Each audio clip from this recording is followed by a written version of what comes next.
Bonsoir, alors ce soir on voit une nouvelle vidéo et dans cette vidéo on va découvrir comment mettre en place une page web sur le l'ESP8266. Donc la dernière vidéo nous avait permis de voir comment on pouvait mettre en place un serveur web qui répondait à différentes requêtes et on avait mis en place trois requêtes en fait, la possibilité de répondre pour la page route du serveur et également deux pages qui permettaient de changer l'état de la LED. Donc là, ce soir, eh bien, on va maintenant dessiner une page HTML. Alors pour pouvoir faire ça, on va commencer par déclarer la page HTML. Alors cette page HTML, on va la définir dans une directive de compilation qui s'appelle progmem, qui permet en fait de placer un tableau de caractères, donc, ou une chaîne de caractères, dans la mémoire flash de l'ESP8266. Alors il existe différentes approches pour ça. On peut utiliser le système SPIF qui permet d'avoir un système de fichiers dans le l'ESP8266. On verra ça dans une vidéo ultérieure. Mais plus simplement, on peut mettre la page web directement dans le code, dans un tableau un peu particulier, progmem, qu'on va voir maintenant. Donc la page HTML, alors dans notre cas, on en aura une seule, donc page HTML. Donc on va l'appeler page route, donc ou index HTML sera plus logique. Donc pour ça, on définit un tableau de constante, alors pardon, const char. Alors ce tableau, on va l'appeler index HTML. Donc évidemment, on l'a dit, c'est un tableau avec une directive particulière progmem. Et de façon à pouvoir rentrer une chaîne de caractères sans se soucier des séquences d'échappement pour les guillemets, pour les doubles cotes, on va utiliser une structure particulière qui est identifiée par un R. Ensuite, on ouvre les guillemets, on met 5 caractères égales et on ouvre comme ça les parenthèses. Et on va refermer ensuite donc les guillemets.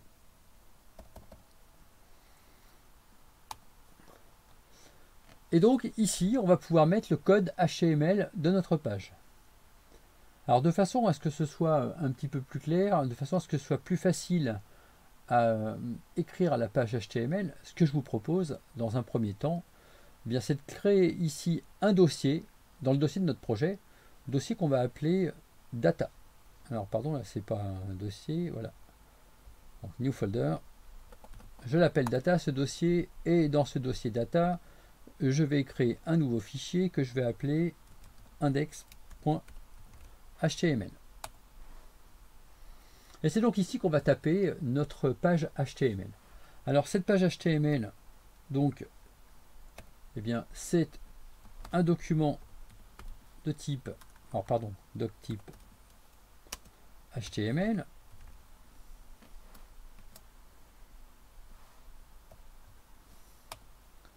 Ensuite, vous savez que pour écrire une page HTML, on a besoin éventuellement de préciser la langue de cette page HTML. Donc HTML, langue égale FR, puisque pour nous c'est du français. Et puis maintenant, on va pouvoir définir l'entête de cette page HTML. Donc ça se définit avec la balise head pour l'entête. Et assez classiquement, on définit en général une balise méta pour le type de caractère. Et donc ici, ce sera de l'UTF-8. Hop. Et on va fermer la balise méta. Et puis ensuite, on va donner un titre à notre page, donc title, que je vais appeler ici commande LED. Donc pour la balise d'entête, on va se limiter à ça. Et puis maintenant, on va pouvoir définir le corps de notre page HTML. Donc dans ce corps de page HTML, pour l'instant, je vais faire très simple. Je vais mettre en place deux boutons. Un bouton qui permettra d'appeler la commande switch LED on, et puis un bouton qui permettra d'appeler la commande switch LED off. Alors pour ça, ce que je vous propose, c'est de mettre une balise href pour pouvoir appeler le switch LED on. Donc switch LED on. Et à l'intérieur de cette balise href, je vais mettre en place un bouton. Pour ça, j'utilise la balise button et on va donner un nom à ce bouton, donc allumer la LED.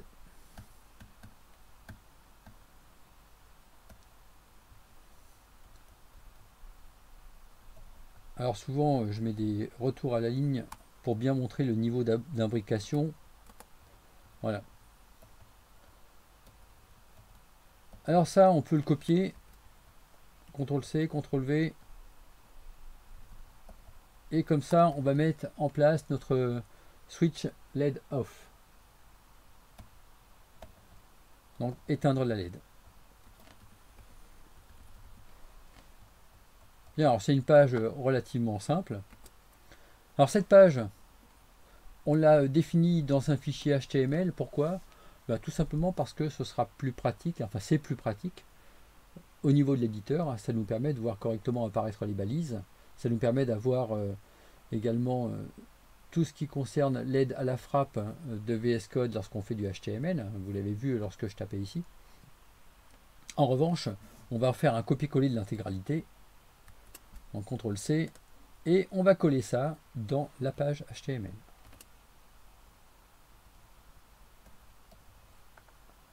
Bien, donc avec ça, j'ai comme ça pu définir toute ma zone mémoire qui va être stockée donc dans la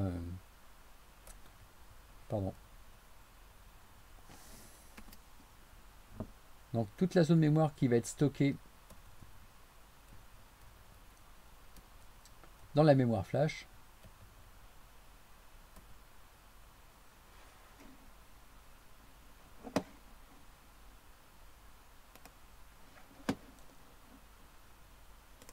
Et pour fermer ça correctement, j'ai oublié de mettre ici les 5 caractères égaux qui permettent de définir cette zone particulière. Donc tout ça, ça nous permet d'avoir donc ma page HTML directement dans le code de mon programme. Bien, alors cette page HTML, il faut l'appeler. Donc ce qu'on va faire, c'est qu'on va ici au niveau du handle route, changer l'intitulé. Et à partir de maintenant, ici, on appellera la page HTML. Donc pour pouvoir l'appeler, il suffit de mettre son nom, donc index HTML. Bon, de la même façon, au moment où on affiche ici le résultat du switch LED on, switch LED off, ce que je vous propose, c'est de tout de suite faire disparaître le retour qui avait été proposé et d'appeler la fonction handleRoute.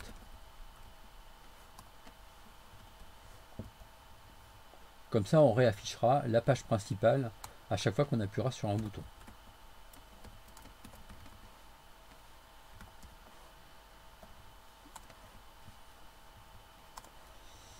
Voilà, bon, ça cafouille un peu. Bien, donc là, on a mis en place notre page HTML. Cette page HTML, on l'appelle au niveau de la racine du serveur web, où on peut également l'appeler au travers de index.html. Alors ça, ce que je vous propose, c'est de le mettre en place également ici, de rajouter une prise en charge pour la page index.html, en précisant que dans ce cas-là, on appelle handleRoute. Donc ça nous fait un quatrième accès qui va à nouveau afficher la page d'index. Bien, alors je peux compiler mon programme et puis le charger dans mon ESP8266.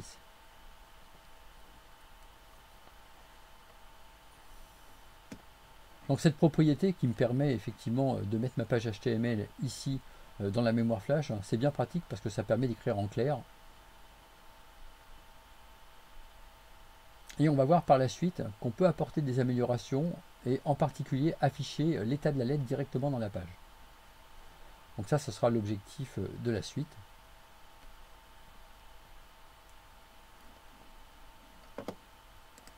La compilation est toujours un petit peu longue.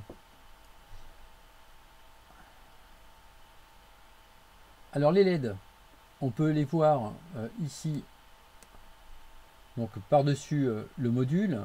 Donc là, elles viennent de s'éteindre parce que le téléversement a commencé. Donc la LED rouge, je vous rappelle, indique l'état de connexion au routeur. La LED verte, eh bien c'est la LED que l'on cherche à piloter. Et c'est ce qu'on va observer tout de suite. Donc là, le téléversement est terminé. Il y a une commande de reset envoyée. La LED rouge indique qu'on est effectivement connecté. Et maintenant, on va pouvoir appeler la page web. Pour ça, je vous invite à vérifier le port sur lequel, enfin l'adresse IP sur laquelle on se trouve. Si vous voulez voir l'adresse IP, il suffit d'effectuer un reset du module. Donc voilà, l'adresse IP va s'afficher. Donc l'adresse IP c'est 192.168.0.38. Alors je vais ouvrir un navigateur. Voilà. Et je tape l'adresse IP de mon module. Et on voit apparaître ici les deux boutons correspondants. Donc si je clique sur allumer la LED, la LED s'allume. On voit qu'effectivement c'est la page Switch LED On qui a été appelée. Et si j'appuie sur éteindre la LED,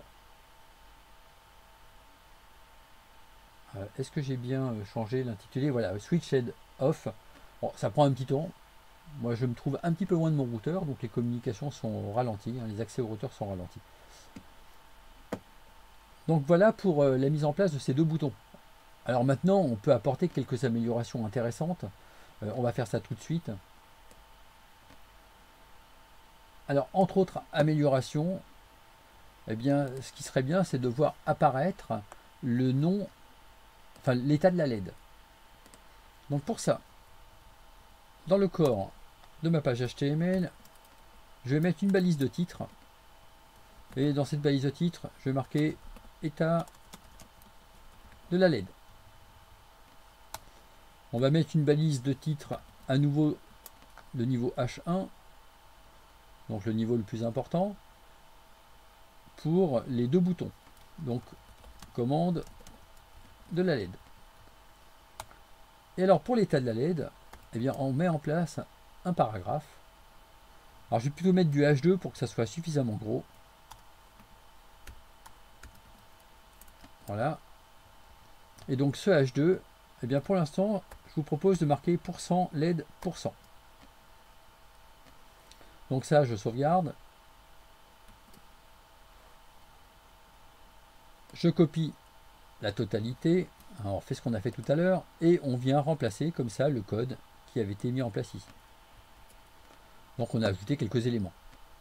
Ce qui m'intéresse maintenant, eh bien, c'est d'être capable de changer en fait le %LED % par l'état de la LED. Ou par un texte qui indique l'état de la LED. Alors pour faire ceci, on va apporter une petite modification au niveau de l'affichage de la page principale. Cette page principale, puisqu'il s'agit de modifier en fait ce qui se trouve au niveau de la mémoire flash, on ne peut pas modifier. Donc on va utiliser un objet string qui va nous permettre de traiter la modification. Alors string, donc index HTML. Alors ça c'était le nom de ma constante. J'aurais peut-être dû le marquer en majuscule, ça aurait été un peu plus commode en fait.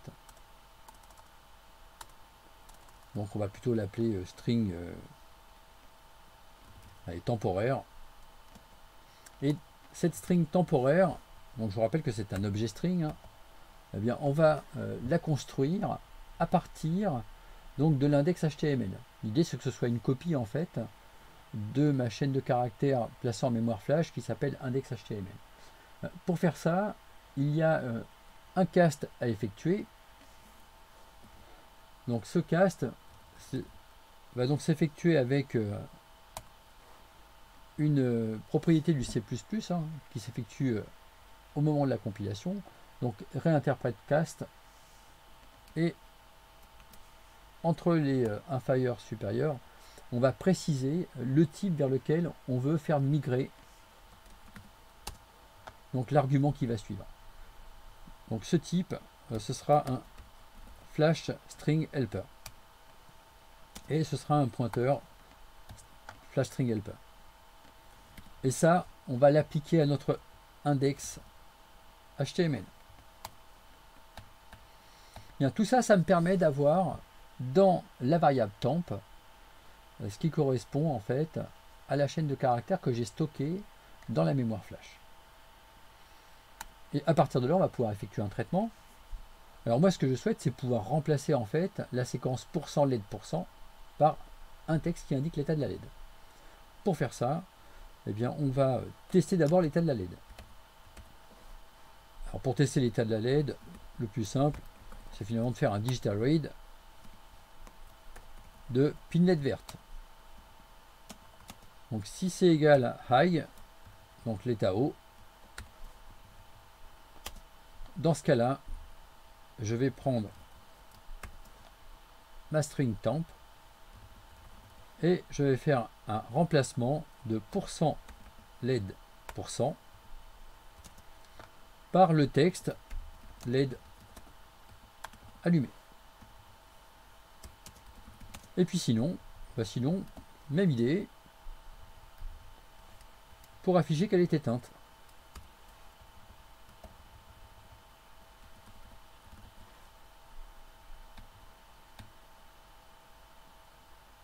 Et bien sûr, ce que renverra maintenant mon appel, ma requête, pardon, et bien ce sera la string temp.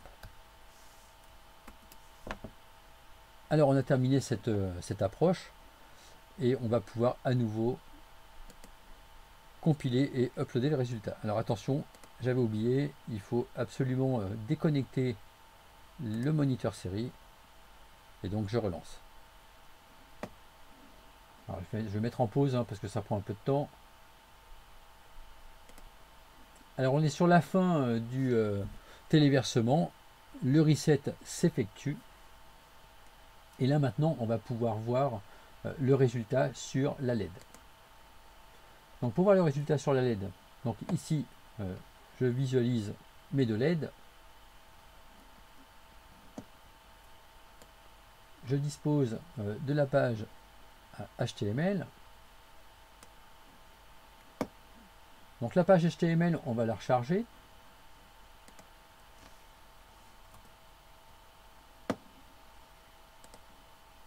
Voilà, donc la page a été rechargée et vous voyez, on voit apparaître ici LED éteinte. Alors c'est un peu délicat pour voir le fait qu'elle soit allumée. Bon, pour l'instant, on a uniquement la verte qui est éteinte, la rouge est bien allumée. C'est ce que vous pouvez voir ici. La rouge est bien allumée, la verte est éteinte.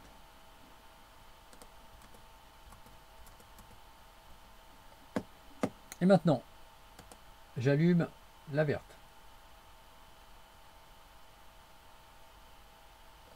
Donc, on obtient le résultat, LED allumée. Effectivement, elle est allumée. Alors, ça se voit très légèrement. Si vous regardez ici, on voit bien que la verte est allumée. À nouveau, je vais éteindre.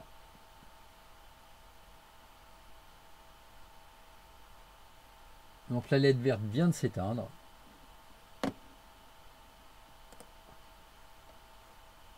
On voit ici. Et donc, on a pu comme ça afficher l'état de la LED en modifiant le contenu de la page HTML à partir d'une pseudo-balise en quelque sorte, mon %LED%. Et on a mis en place deux boutons qui permettent de piloter la LED pour l'allumer ou pour l'éteindre. Bien, donc on peut revoir un petit peu le code global, juste pour bien fixer les idées. Donc j'ai mis en place une zone ici de programme pour pouvoir stocker ma page HTML. Ensuite, on a modifié donc le handle root pour pouvoir afficher cette page HTML, et même un peu plus loin, on a mis en place la possibilité, au travers du passage dans un objet string de la page HTML, et bien la possibilité de modifier cette page de façon à faire apparaître clairement l'état de la LED. Et donc on a renvoyé comme résultat de la requête donc le résultat de ce traitement. Alors une dernière petite chose qui permet en fait de se connecter directement avec le téléphone portable sur l'objet connecté, sans avoir de routeur. Pour ça, on va mettre un mode point d'accès. Et pour mettre en place ce point d'accès, eh bien, il suffit de reprendre notre objet Wi-Fi et d'utiliser la méthode Soft Access Point, donc Soft AP, et de donner un nom à notre objet connecté. Donc ici, je vais l'appeler, objet LED.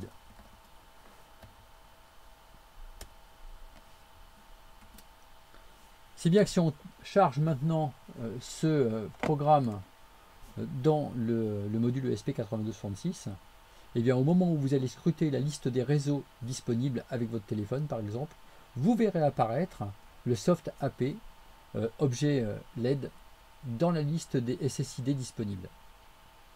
Pour pouvoir l'utiliser, il faudra utiliser l'adresse IP du module dans ce mode-là, et l'adresse IP du module dans ce mode-là, c'est 192.168.4.1. Donc ça, ce sera l'adresse du module lorsqu'on se connecte directement sur le module. Bien, je vous remercie d'avoir suivi cette vidéo.